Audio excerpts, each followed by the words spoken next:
Hey, guess what? It's a brand new edition of the Screen Team, and it's here on today's Talk 930 KWOC and 93.3 FM. The show is being brought to you by Fearless Social, Whitworth Gift Chest Jewelers, and also Poplar Bluff Drywall. Being joined by two of my favorite people in the whole wide world. We've got Doug and Stacey Anderson live inside the Screen Team Studios. How you guys doing this evening? What's up, Great. man? How's it going? Great. It's going great. We're going to be talking about a nice little plethora of movies here. We've got Fast Times at Ridgemont High we're going to be doing. Awesome, man. Bud. We're going to be doing Ocean's 11, not the one with George Clooney and Brad Pitt, but the original one with the Rat Pack with Sinatra. And swinging, man. it's going to be good. And then we're going to finish up with brand new in theaters called Maze Runner: The Scorch Trial. So we'll get to that at the very end of our show this evening. But guys and gals, before we get into our reviews, I want to talk with Doug and Stacey. We just lost a director a couple weeks ago, which Doug, I know you can appreciate this. Stacey, Yes. probably not as much, but we lost Wes Craven. I know that you're a big Friday the 13th guy, but you can appreciate the nightmare Comic relief of Freddie. Yeah. Comic Because- relief of Freddie. Are you kidding me? Yeah, Jason is a psychopath. He's on a mission. Do not get in his way. At least you can Freddie- sleep with Jason Hey, around. That's Freddie true. Crack a joke before he guts you. You know. You're twisted, dude. Hey, maybe I am a little bit, but it's the truth. I'm with Stacey on this one. Freddy Krueger gave me nightmares one-liners. when I was way young, man. I used to laugh at that stuff. Well, that was so funny. I couldn't do it, man. When those movies came out, I was 5, 6, whatever, and I never saw the movies, but they'd have the advertisements up, and they even had a TV show that was on the air, and I couldn't watch it. I had to hide my eyes and stuff like that, man. I was a big baby when it Man, came. every time I saw was a red and green sweater for like. Well, now the Ish. first movie, it is pretty creepy. Yeah. But after that, once the pop culture of it caught on, oh yeah, Freddie was like, he's almost like the, I guess the anti-hero. Yeah. That'd be a good way to describe it. Yeah. I saw it. You would almost root for Freddie, and knowing that was Wes Craven's his creation. Yeah. You're just like, all right, you couldn't wait for the next thing to come up. And his next thing was the Scream series, Yes. which came out in the 90s. Did you guys watch the Scream? Yeah, Stacey, no? I've seen Scary Movie, though. That's a totally original idea to basically not make fun, but I guess in a roundabout way, to make fun of your own creation. Yeah. I mean, the whole Scream series, all of the, I don't know, just the little puns and the little... They even had the guy who was like the expert of how scary movies were supposed to go, played by right. Jamie Kennedy. Yeah, and that whole thing was just... I could hear Wes Craven laughing at his own thing there. Yeah. I saw a thing on the news right after Wes Craven died. I guess he'd done the Charlie Rose show. Okay. And Charlie Rose said, "Can you make something too scary?" And Wes Craven said, "No, there's no such thing as too scary." And he said, the best way to do it is to really just find what people are afraid of and shove it in their face. Absolutely. Chase them with it until they can't handle it. Yeah. So. I don't know all of the details, but I know he got the idea of Freddie from a newspaper article. I think he got it from one Taiwan, one of the Asian countries, Thailand. And this kid was having night terrors, and they did a sleep study on him, and he wound up dying. I guess he had a heart attack or something because Right. it was so Vivid. to him? so vivid to him. Yeah. And he read that article, having breakfast there one morning, and he thought, you know what? Character. Right. And it's just like, I mean, that's how it, That's wild. Yeah. That's wild. how- Man, if I ever come up with something that twisted over The my morning eggs and oatmeal, paper. just put me down. That just shows you his creative genius, though, to come up with, a horror character like it. Iconic horror Very, character. very iconic. Very iconic. Even though I wasn't a fan of his when I was younger, Yeah. he's definitely iconic. Guys, we're going to switch gears and talk about the first movie you guys picked. I know you guys kind of switched on and off. Doug, this is your pick for this evening, Fast Times at Ridgemont High. This is a classic '80s teen party stoner kind of movie, correct? Hey, bud, let's party. There's no birthday party here for me. Oh. That was awesome. I forgot about that out line. of the van. That was totally ad-libbed when he did that, when he fell out of the van.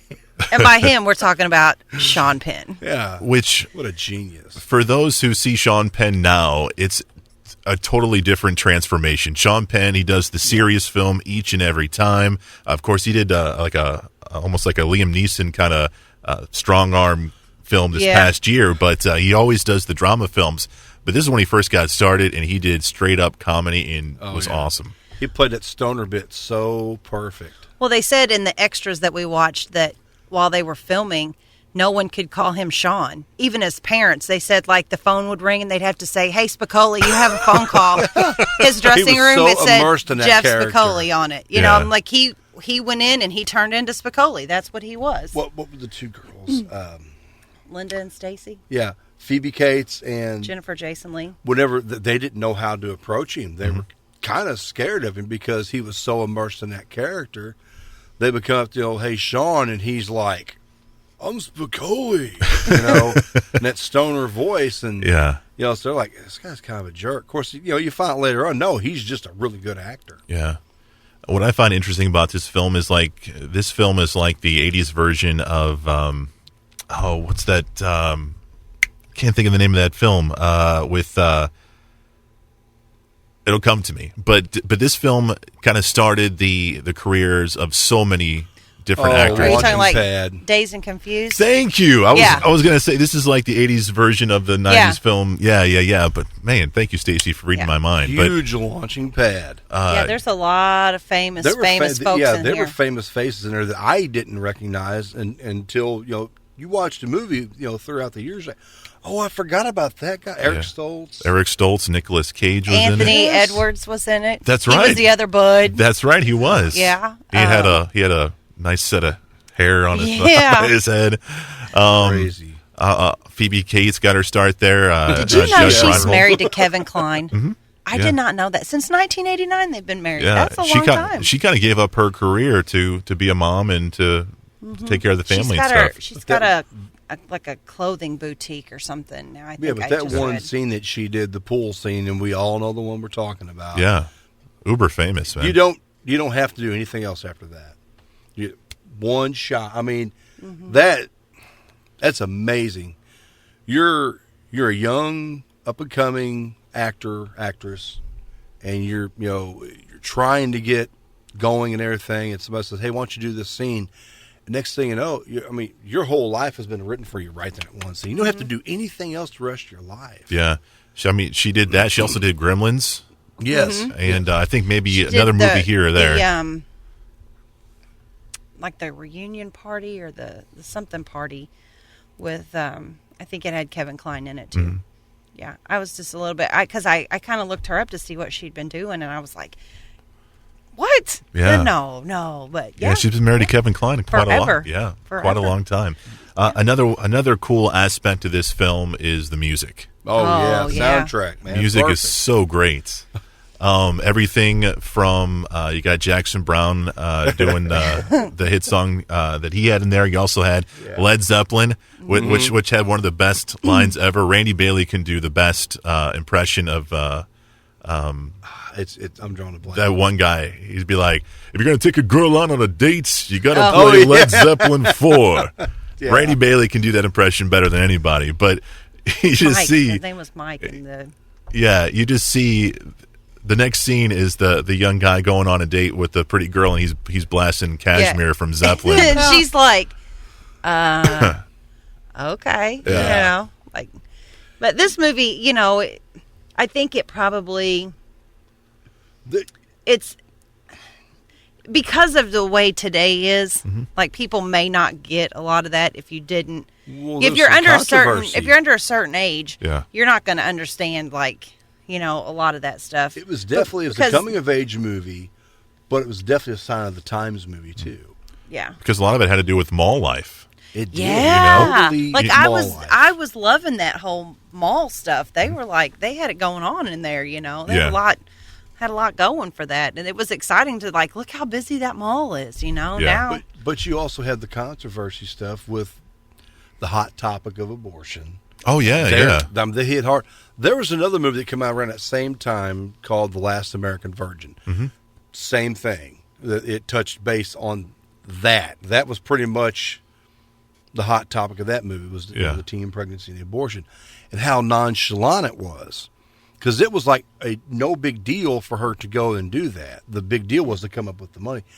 Oh, that's a no-no now. Mm-hmm. Are you kidding me? You can't. What? Right. Yeah, so that would probably, if the movie had come out now, that would really hurt that movie. They probably wouldn't even put it in there. No, probably not. That's cut that out. Yeah. And then the nudity, it was just so nonchalant. And those girls were. They were young. 19, They were young. Yeah, they were young. They were young. Well, the character Stacey was playing a 14-year-old. Yeah. Yeah, and that's when right. she goes all the way for the first time. She's lying, saying she's 19. Right. Oh, I mean, that's just. Are you kidding me? If you heard of that today, people's heads would spin off. Yeah.